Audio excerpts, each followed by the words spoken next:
Chers frères et sœurs, que la paix de notre Seigneur Jésus-Christ soit toujours avec vous.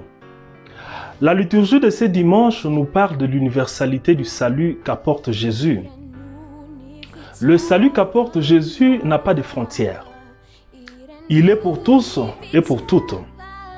Hommes, femmes, grands et petits, voyants et malvoyants, élancés et courts, ceux du nord et du sud, ceux de l'est et de l'ouest, blancs, jaunes, noirs et rouges. Dans la première lecture tirée du livre d'Isaïe, le prophète qui annonce la fin de l'exil et la libération du peuple d'Israël s'interroge sur le statut des étrangers à l'issue de la déportation.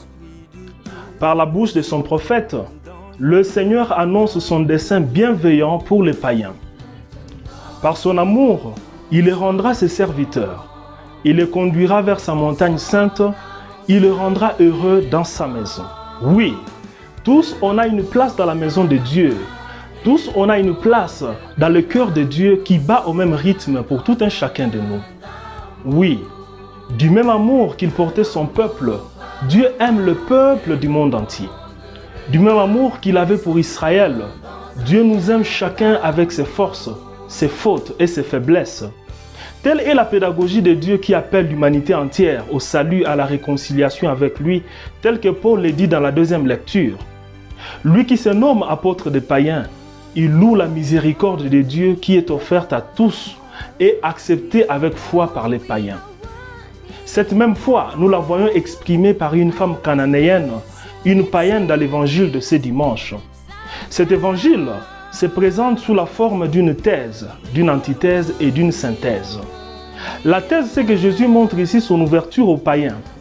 On le voit se retirer vers la région de Tyr et de Sidon, qui sont des régions païennes.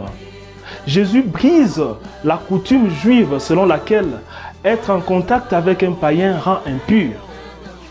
L'antithèse ici, c'est que Jésus semble impassible devant la demande de la femme cananéenne qui implore la guérison de sa fille tourmentée par un démon.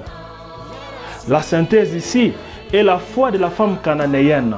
Elle accepte le fait qu'elle soit indigne, mais plus, elle reconnaît en Jésus le Messie, le Seigneur, fils de David, qui peut sauver sa fille.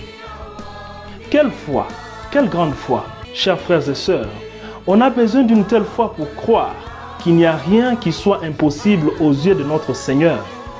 Nous avons besoin d'une telle foi pour croire que le silence de Jésus dans notre vie ne signifie pas absence, mais patience, attente du moment opportun avant d'agir et faire toutes choses nouvelles dans notre vie.